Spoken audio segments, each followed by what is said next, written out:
السلام عليكم ورحمة الله. متابعيني الغاليين عاملين ايه؟ يا رب تكونوا في احسن حال وفي احسن صحة، ودايما كده منوريني ومتابعيني ومشرفيني. طبعا هنعمل البامية الجميلة والرز حبة وحبة. وبقى شايفين البامية يعني ما شاء الله شكلها غني عن السؤال، يعني حاجة كده تفتح النفس.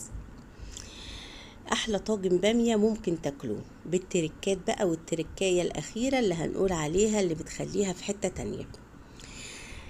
هنسمي الله ونصلي على سيدنا محمد ونقول هنعمل البامية ازاي. اول حاجة طبعا بنغسل البامية وبعدين نقمعها، او بنقمعها وبعدين نغسلها، مش هتفرق، الناس كلها بتعرف تقمع البامية طبعا. اهم حاجة بس انا عايزة اقول لكم في تقميع البامية، تسيبوا الحتة اللي فوق في البامية اللي هي تحت القمع على طول، ما توصلوش بالسكينة لحد البذر. طبعا الحتة دي بتفرق في طعم البامية جدا. تمام. هنخلص بقى كمية البامية، عايزين تشقوها كده عشان تشرب من الصلصة. تمام، شقوها بتبقى حلوة جدا برضو.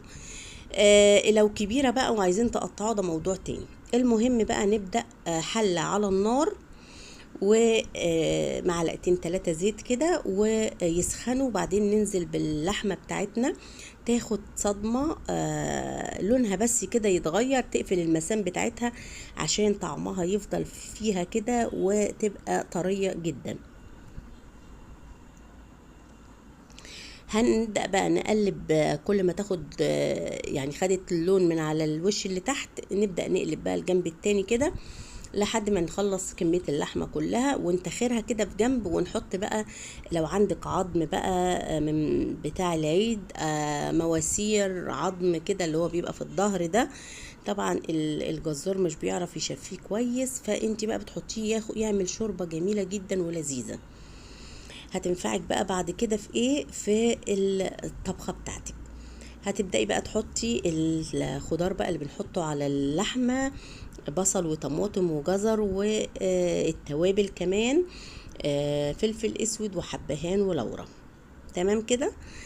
ونبدأ بقى نزود اللحمة بقى بالمية المغلية. اهم حاجة نزود اللحمة مية مغلية، ما تكونش مية من الحنفية علشان ما تعطلش السوا.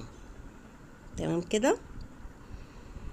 طبعا بعد ما اديناها الميه بقى اللي هي هتستوي فيها، بنغطيها، وبعد شويه بنشيل كده الغطا ونشيل الريم من على اللحمه لحد ما تبقى الشوربه صافيه خالص كده ما شاء الله، لان الريم ده بيخليها تبقى زفره، يعني لو ما شلناهوش بتبقى اللحمه زفر. نبدا نعمل بقى الطبخه بتاعتنا. قطعه زبده كده، شويه زيت او حته من الليه كده الدهن يعني، ونقلب كده البصله تتشوح شويه، وبعدين نحط بقى فلفل اخضر او قرن من اللي هو الشطه الحراقه، زي ما تحبوا او المتوفر عندك بمعنى اصح يعني. يتقلبوا كده مع بعض، وننزل بقى عليهم بالطماطم اللي احنا ضربينها او بالصلصة اللي متوفر عندك استعمليه. تمام كده. هنحط بقى كده الصلصة. لو وصلتوا معايا لحد هنا ما تنسونيش بقى في اللايك والاشتراك والكومنت المحفز اللي دايما بستناه منكم. وطبعا انتوا عيلتي اللي بفتخر بيكم وبتشجعوني على الاستمرار. طبعا التوابل ملح وفلفل وكمون وشطة وبابريكا، شطة حمراء وبابريكا. هنحط بقى ربع معلقة توم اخضر كده او نص معلقة توم اخضر كده وهي بتستوي. تمام. دي في البدايه مع نص معلقه توم، من طبعا انا مخزناه باخد على طول من الفريزر وبحطه. ونحط برضو رشه السكر ما ننساهاش. نبدا بقى ننزل بالباميه بتاعتنا، تاخد غلوه بقى قبل الصلصه ما تنشف كده، بنزل الباميه تاخد غلوه معاها، واول ما الباميه تبدا تنشف اقوم ايه مزوداها بقى كده بالميه اهي كده بدات تنشف اهي نشفت. هنزل بقى عليها ميه علشان تكمل تسويتها، زي ما انتوا شايفين كده. نزود ميه دلوقتي، مش هنزود مرقه. تمام. على بس ما تاخد غلوتين في المية كده علشان ما تبيضش لونها، ما يفتحش من الشوربة في البداية. نبدأ نعمل بقى الرز. بنحط معلقة كده سمنة بلدي عشان الرز يبقى طعمه حلو. هنعمل رز حبة وحبة، حباية وحباية.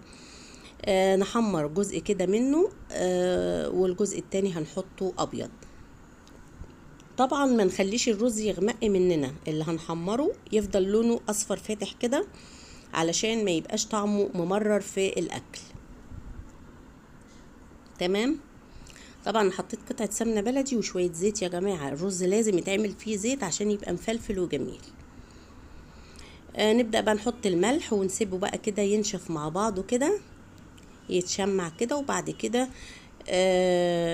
نزوده بقى بالمية بتاعته. كل كوباية رز ليها من كوباية وربع الكوباية ونص مية. تمام، متفقين على الموضوع ده. طبعا على حسب نوع الرز بتاعك، انتي بتبقى ايدك ميزان كده وعارفة خلاص انتي بتسوي ازاي. نبدأ بقى نغطي عليه ونشوف بقى هنجيب الطاجن او الصينية اللي هتدخل الفرن. ننزل بقى البامية بعد ما نشفت تاني كده، ونحط بقى اللحمة. طبعا بقت البامية 3/4 سوا واللحمة برضو 3/4، يعني فاضل لهم ايه، تكة بسيطة ويستووا. نحطهم بقى مع بعض ونبدأ بقى نزود الطاجن كده عشان يستووا بكبشتين كده من الشوربة اللي هي المرقة بتاعة اللحمة.